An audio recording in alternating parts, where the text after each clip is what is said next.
इस देश के अंदर 4 वर्ण हैं, 6743 जातियां। जाति है कि कभी जाति रही, और अगर राकेश टिकैत जाट जाति के शूद्र वर्ण के नहीं होते तो उनका पिंडदान नहीं होता। आप समझो इस बात को। किसान आंदोलन, सीधा सा सवाल है, मोहित शर्मा उन ब्राह्मणों के लिए क्या कहेंगे जो राकेश टिकैत का पिंडदान करें? टू दी पॉइंट बात करते हैं। स्टूडेंट है, एक सेकंड, आप लोग के स्टूडेंट आपने पढ़ी होगी, उन्होंने ऐसा सुन तो लो यार, सुन तो लो यार। आपको तो मैं सुनते हैं, आप मेरे को तो सुनिए।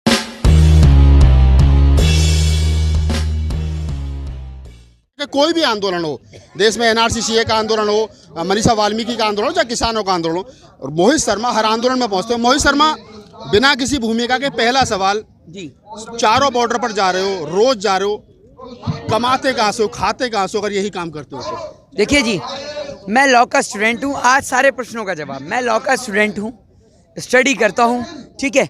और यूँ तो है नहीं कि हमारे घर में भाई मोदी जी वाली हालत हो कि हमने चाहे, हम घर से पूर्ण रूप से संतुष्ट हैं, घर से परिवार से पूर्ण रूप से स्ट्रांग हैं। आपके मम्मी पापा ये नहीं कहते कि आपको पढ़ने के लिए भेजा था, आप कहाँ इन सारे लफड़े पचड़ों में पड़ जाते हो? क्यों कहेंगे, क्यों कहेंगे? मैं पढ़ाई नहीं कर रहा, मेरे पास एजुकेशन नहीं है। प्रधानमंत्री नरेंद्र मोदी की तरह नहीं हूँ कि मैं अपनी डिग्री दिखाने से कतराऊंगा। अभी लॉ कर रहा हूँ तो लॉ की भी डिग्री दिखाऊंगा, 12th करिए तो 12th की भी दिखाऊंगा। मैं आपसे बात करूँ, प्रधानमंत्री जी थोड़ी देर के लिए बाहर रखते हैं जी। मेरा सवाल ये है कि आप जब एनआरसी और सीए के मामले पर बोलते हो, जब मनीषा वाल्मीकि के मामले पर बोलते हो, आप किसानों के मामले पर बोल रहे हो, ये सारे मामलों पर बोलते हो, और दूसरी तरफ आपको नहीं लगता है कि आप एक मुद्दे को लेकर के देश भर में जाएं? आपका सीधा सीधा एजेंडा मोदी सरकार के बारे में है। मेरी मोदी जी से आपको लगता है कोई पर्सनली दुश्मनी है? मुझे तो लगता है। मुझे नहीं लगता, लेकिन ऐसा आपके लगने से मेरे को थोड़ी कुछ फर्क पड़ता है।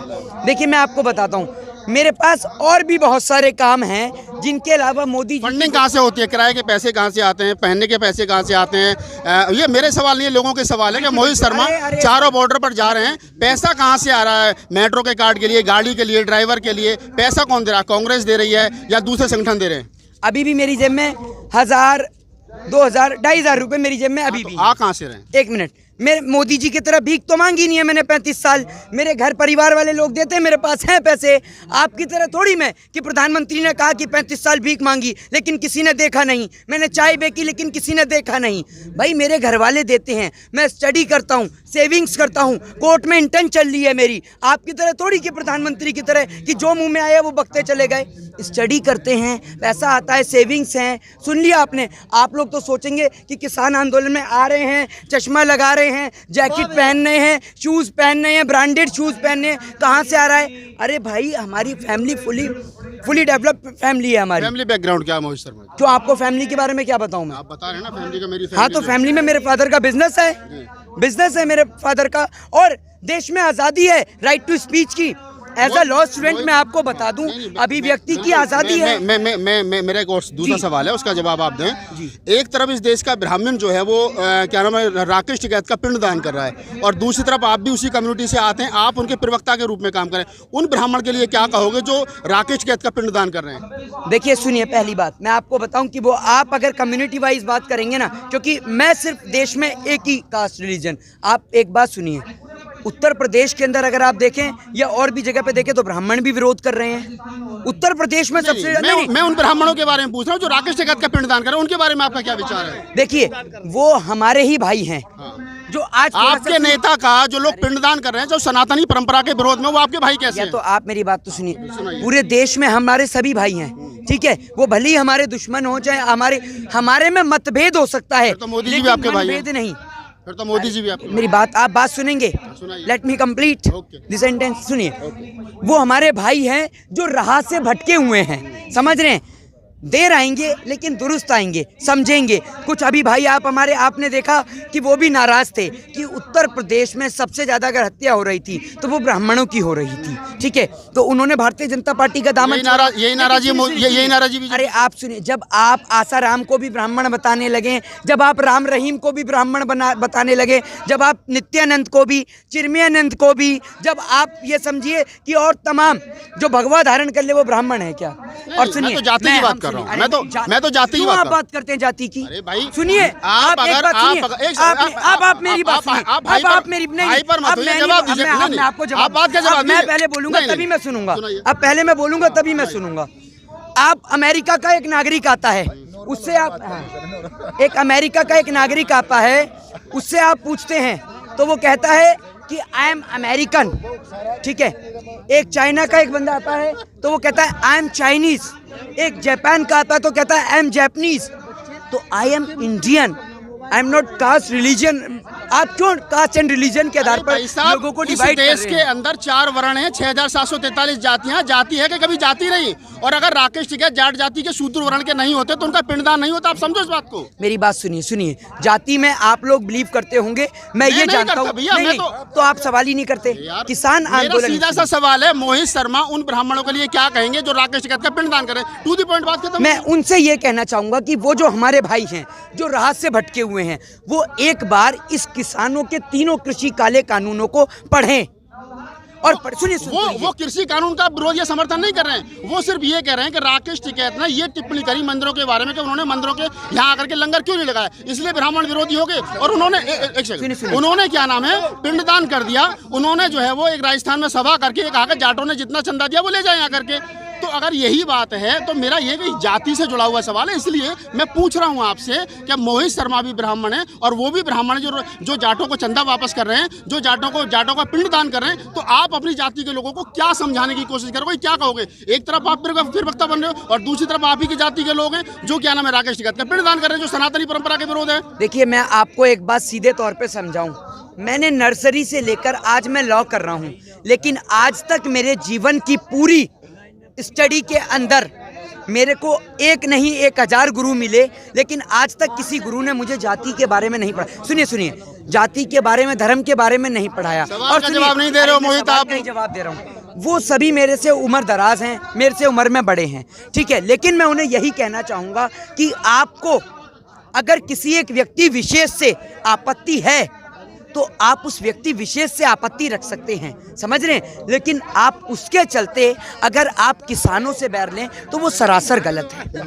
मैं उसका निश्चित तौर पर विरोध कर दूंगा। आप विरोध करते हैं? बिल्कुल। तो आप अगर उनका विरोध कर रहे हैं, जिन लोगों ने ये काम किया है, आप उनका विरोध कर रहे हैं, अच्छी बात है। लेकिन एक सवाल और है मोहित, एक सवाल ये है कि जो देश के अंदर 2 वर्गों में ये आंदोलन बट गया है। सरकार ने पहले खालिस्तानी कहा, फिर माओवादी नक्सली कहा, फिर क्या नाम है इनको जाट आंदोलन कह दिया, जबकि राकेश टिकैत पहले दिन से और तमाम नेता कह रहे हैं कि ये आंदोलन जो है ये किसानों का आंदोलन है। एक मेरा सवाल इसी से जुड़ा हुआ है, कि अगर इस देश का SC ST आंदोलन करे अपने अधिकारों को लेकर के तो वो नक्सली और माओवादी, इस देश का मुसलमान आंदोलन करे तो वो पाकिस्तानी और आतंकवादी या खालिस्तानी, और अगर इस देश का जो सिख है तो वो खालिस्तानी। फिर ये जो 15% लोग हैं देशभक्त जो कहला रहे हैं, ये कौन है? ये जो SC ST OBC माइनॉरिटी के लोगों के 85-90%, ये जो RSS की विचारधारा के लोग हैं, ये कौन से लोग हैं? इनकी पहचान कैसे होगी? ये देशभक्त कैसे है?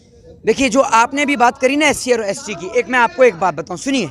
देश के अंदर बेटी चाहे मौलाना की हो चाहे पंडित की हो, बेटी बेटी होती है। और किसी बेटी के साथ गलत हो तो उस पिता के लिए उसकी बेटी की अहमियत उतनी ही रखती है जितनी कि एक पंडित के लिए रखती है, एक मौलाना के लिए रखती है। तो देश में अगर कोई भी किसी भी जाति के धर्म की बहन बेटी के साथ गलत हो तो उसकी सज़ा फांसी होनी चाहिए। दूसरी बात आपने SC ST की कही, एक बात मुझे बताइए कि देश के अंदर, आप इस सेंटेंस को समझिए कि देश के अंदर चाहे वो ब्राह्मण हो, शूद्र हो, वैश्य हो, SC हो, ST हो, OBC हो, हिंदू हो, मुस्लिम हो, सिख हो, ईसाई हो या अनदर कास्ट का व्यक्ति हो, अगर वो नरेंद्र मोदी जी के साथ है तो वो देशभक्त है।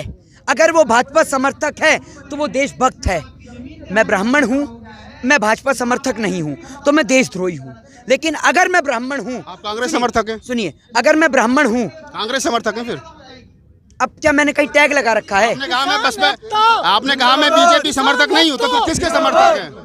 एक बात मुझे बताइए, हर खांसने वाला क्या केजरीवाल होता है? जो खांसेगा वो केजरीवाल ही कहलाएगा क्या? केजरीवाल से आपको दिक्कत, मोदी जी से आपको दिक्कत, सपा से आपको दिक्कत? सपा के बारे में मैंने क्या बोला? नहीं, मैं कह रहा हूँ तो फिर मोहब्बत किससे? कांग्रेस के बारे में क्या बोला, सपा के बारे में क्या बोला, बसपा के बारे में क्या बोला? मोहब्बत किससे? मोहित शर्मा को मोहब्बत किससे? देश से। भगत सिंह को किससे मोहब्बत थी? भगत सिंह को किस पार्टी की आइडियोलॉजी देना चाहेंगे आप? किस पार्टी की आइडियोलॉजी लेना चाहेंगे? इंडिविजुअल थे ना। तो मेरी उम्र 20 साल है सर। नहीं, एक मिनट, मेरी उम्र 20 साल है। मेरी उम्र 20 साल है और आप भी जानते हैं 25 साल 24 साल से पहले कोई इलेक्शन नहीं लड़ा जा सका। तो क्या मैं अपने देश के अंदर अपने किसान भाई के लिए वही तो आपने पार्टी समर्थक हूँ? मैं सवाल कर रहा हूँ और हम मेरा मैं अपने अधिकार का पालन कर रहा हूँ। मेरा एक सवाल है, आपने कहा कि बेटी किसी की भी हो उसको न्याय मिलना चाहिए, लेकिन जब इसी देश के अंदर हाथरस में एक वाल्मीकि बेटी के साथ बलात्कार हुआ तो वहाँ पर पंचायतें हुई और कहा गया कि हमारे बच्चे निर्दोष हैं। और जब यहाँ 2 अक्टूबर को, आप भी उस आंदोलन में थे, मैं भी था, जब 2 अक्टूबर को मनीषा के न्याय के लिए क्या नाम है एक कॉल की गई, लोग वहाँ इकट्ठा हुए जंतर मंतर पर, तो वहाँ एक भी भगवा झंडा नहीं था, सब नीले झंडे थे। क्यों? देखिए एक बात मैं आपको बताऊं, सुनिए, भगवा पर किसी का कॉपीराइट नहीं है। आंदोलन में भगवा झंडा क्यों नहीं था मनीषा वाल्मीकि के न्याय के लिए? नीले झंडे क्यों थे? और जबकि निर्भया के लिए सब लोग शामिल थे। निर्भया की बेटी देश की बेटी और मनीषा वाल्मीकि दलित की बेटी क्यों? सुनिए मेरी, आपको मैं एक बात सीधे तौर पर समझाऊं। सुनिए, पहली बात तो ये किसान भाई का आंदोलन है, आप पूछ रहे हैं, फिर भी मैं आपको इस प्रश्न को कंटिन्यू करता हूँ। नहीं, सुनिए, बिल्कुल सुनिए, मैं ब्राह्मण हूँ, सुनिए, मैं ब्राह्मण हूँ। एक बात मुझे बताइए, भगवा पे किसी का कॉपीराइट है क्या? नहीं ना। आप भी पहन सकते हैं, मैं भी पहन सकता हूँ। अगर बुद्ध ने पहना था यार, ये तो सब मैं आपको, अगर आप सुनिए, ये भारत देश का, सुनिए, भारत देश इतना खूबसूरत गुलदस्ता है और हम इस गुलदस्ते के 4 फूल हैं, हिंदू, मुस्लिम, सिख। और सवाल का जवाब अभी आ नहीं रहा। मैंने कहा मनीषा वाल्मीकि देश की बेटी नहीं है, निर्भया बेटी देश की बेटी कैसे है, ये बताओ मुझे। आप एक बात सुनिए, अगर आप निर्भया की बात करते हैं, सुनिए एक मिनट, अगर आप निर्भया की बात करते हैं तो आप इसमें यह भी ऐड करिए कि देश के अंदर अगर बलात्कार करने वाला गरीब हो तो फांसी के तख्ते पे लटका दो, और वही बलात्कार करने वाला आसाराम हो, राम रहीम हो, कुलदीप सिंह सेंगर हो, चिन्मयानंद हो, नित्यानंद हो, तो उसे बैठाल के जेल की रोटी खिलाओ। ये देश का कॉन्स्टिट्यूशन है, ये कानून है। ये कहना चाहते हैं देश का कॉन्स्टिट्यूशन ठीक है। डॉक्टर अम्बेडकर ने 26 नवंबर 1949 को संविधान सभा में स्पीच दी थी, आपने पढ़ी? आप लोग के स्टूडेंट हैं, एक सेकंड, आप लोग के स्टूडेंट, आपने पढ़ी होगी। उन्होंने ऐसा सुन तो लो यार, सुन तो लो यार। आपको तो सुनते हैं, आप मेरे को तो जब प्रश्न करते हैं तो उसका सवाल सुनने की मैं आप ही की बात को बड़ी कर रहा हूँ। आपकी बात, मैं अपनी बात सुनो, मेरी बात तो सुनिए। एक बात आप मुझे बताइए, कास्ट रिलीजन, जब आपने कहा कि आई एम इंडियन, तो इंडियन के अंदर में कास्ट और रिलीजन, सुनिए, पहले सुनिएगा, बिल्कुल आप मेरे बाद में आप बोलिएगा, मैं आपको सुनूंगा। इंडियन के अंदर में जाति है कि जाति नहीं, इंडियन के अंदर कास्ट एंड रिलीजन कहाँ से आता? सुनिए, अब आप एक बात मुझे बताइए, आप मुझे बताइए, इस भाई की क्या कास्ट हो सकती है? भाई को पता होगी। नहीं, आपको क्यों नहीं पता है? आपको कैसे नहीं पता? मुझे पता है, आप हिंदू, आपने लाल धागा बांध रखा है। कैसे लाल धागा बांध रखा? लाल धागा ही और मुस्लिम नहीं बांध सकते? बांध सकता है, लेकिन अरे एक मिनट, नहीं, हाजी अली की दरगाह पे जाएंगे, ये धागा वहीं का है। अच्छा जी, ये आपका गलत सेंटेंस। चलिए, धन्यवाद। ये वहीं का धागा है ना, तो धागे पे किसी का कॉपीराइट है ना, कपड़ों पे किसी का कॉपीराइट है। कोई देश के अंदर, आप और हम 21वीं सदी में जीते हैं। इस देश के अंदर संविधान जलाया गया। We are living in 21st। संविधान की बात कर रहे हैं। We the people of India. मैं वही कह रहा हूँ, तिरंगे को पैरों तले रोन देते हैं। नानाजी देशमुख ने तिरंगे का अपमान किया। जिस आरएसएस की बात करते हैं ना, राष्ट्रीय स्वयं सेवक संगठन, उसने इस देश की आजादी के अपने कार्यालय के अंदर तिरंगा झंडा नहीं लहराया। आप आरएसएस और बीजेपी को थोड़ी देर बाहर रखिए, मैं और सवाल कर रहा हूँ। आप आरएसएस बीजेपी थोड़ी देर बाहर ले। मेरा सवाल है, आजादी के 70 साल के बाद में क्या नाम है, संसद से चंद कदमों की दूरी पर संविधान जला दिया गया। डॉक्टर अम्बेडकर मुर्दाबाद के नारे लगे, जातिवाद आरक्षण मुर्दाबाद के नारे लगे। मोहित शर्मा उस दिन कहाँ थे? मेरी बात सुनिए, हमने देश के अंदर हर एक मुद्दे पे बोला है, चाहे वो किसी का भी मुद्दा हो, किसी भी जाति, जो मुझे गलत लगता है। आप क्या समझ, सुनिए, मैं लॉ स्टूडेंट हूँ, और आपको लगता है कि हम देश में कॉन्स्टिट्यूशन को फॉलो नहीं करेंगे, बाबा साहब भीमराव अंबेडकर के कॉन्स्टिट्यूशन को फॉलो नहीं करेंगे, तो हमारी कॉन्स्टिट्यूशन कैसे चलेगा, लॉ कैसे चलेगा? मुझे, हम देश के अंदर न किसी जाति, न कास्ट, न रिलीजन में बिलीव करते हैं। और आप बात करते हैं ना बाबा साहब की, तो आप जानते होंगे कि एक पानी के लिए उन्हें कीचड़ में से पानी पीना पड़ा था, समझ रहे ना, गाड़ी से उतरकर। तो ये हमारे देश की एक बहुत गंदी सोच थी, उस सोच को हमें ख़त्म करना है। और आज उससे ऊपर उठ के आपने देखा कि साउथ अफ्रीका में श्वेत और अश्वेत के बीच, अमेरिकन और अफ्रो अमेरिकन के बीच में 2 जंगें छिड़ी, उसके चलते देश बर्बाद हुआ। तो देश को हमें श्वेत अश्वेत की राजनीति से, हिंदू और मुस्लिम की राजनीति से, कास्ट और रिलीजन की राजनीति से, एससी और एसटी की राजनीति से ऊपर उठा के हमारे देश में जब एक संविधान, एक कानून, जब हम बोलते हैं जय श्री राम, जब हम बोलते हैं भारत माता की जय, जब हम बोलते हैं वंदे मातरम, तो हम क्यों नहीं बोलते एक बार कॉन्स्टिट्यूशन जिंदाबाद? वो कॉन्स्टिट्यूशन जो हमें आज़ादी देता है इन सब चीज़ों को, मैं वही तो कह रहा हूँ, हम उसको जाए क्यों नहीं बोलते? जबकि वो कंपलसरी है। तो इसीलिए मैं कहना चाहता हूँ कि देश के अंदर सरकार को एक नियम तो लागू करना चाहिए कि आई एम इंडियन, मैं भारतीय हूँ। और मैं गर्व से कहता हूँ, छाती ठोक के कहता हूँ, I am Indian, we the people of India.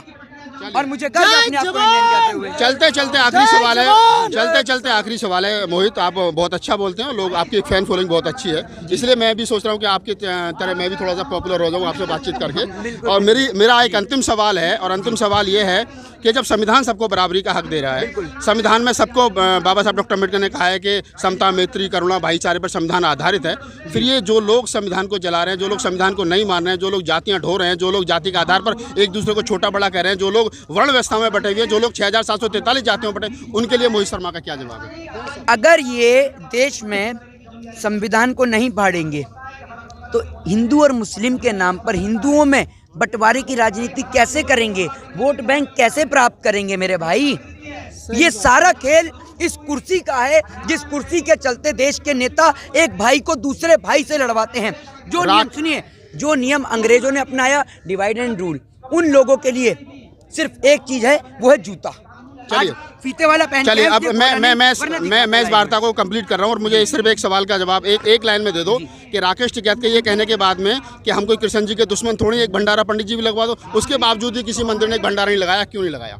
देखिए, बिल्कुल निश्चित तौर पर अगर आप जाके देखें तो बहुत सारे, देखिए इस तरीके की अगर बात करेंगे ना तो किसान आंदोलन को डिमोलाइज कर देंगे आप, क्योंकि बहुत सारे ऐसे वक्ता से लेकर बोलने वाले लोगों से लेकर बहुत सारे ऐसे लोग हैं जो समर्थन देने आ रहे हैं। और किसान की कोई जाति और धर्म नहीं होती, किसान हर जाति का होता है, हर धर्म का होता है। और किसान ये देख के फसल पैदा नहीं करता कि उससे किस जाति और किस धर्म के लोग का पेट भरेगा, उस फसल से एक सरकार तो कर रही है, मुस्लिम भी भरता है, सरकार तो कर रही है कि जाटों का आंदोलन है। अरे ये सरकार तो पहले ये भी कह रही थी पंजाब और हरियाणा वालों का आंदोलन है। चलिए, तो सरकार की आदत है। तो दोस्तों, ये थे मोहित शर्मा, और मैंने बहुत सारे सवाल उनसे तीखे किए और उन्होंने बड़े अच्छे तरीके से अपने आप को कवर करते हुए जवाब दिए।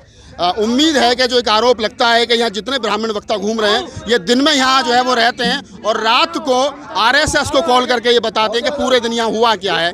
तो अब क्या हुआ क्या नहीं हुआ, आपको हमारा वीडियो कैसा लगा, इसको अगर आपको अच्छा लगा तो लाइक कीजिए, शेयर कीजिए, कमेंट्स कीजिए और हमारे चैनल को सब्सक्राइब कीजिए। मैं राहुल नागपाल, गाजीपुर बॉर्डर से, कैमरामैन CL बौद्ध के साथ। सब्सक्राइब करें आपके अपने चैनल समता आवाज़ टीवी को, बेल आइकन दबाना ना भूलें सबसे पहले हमारी वीडियो देखने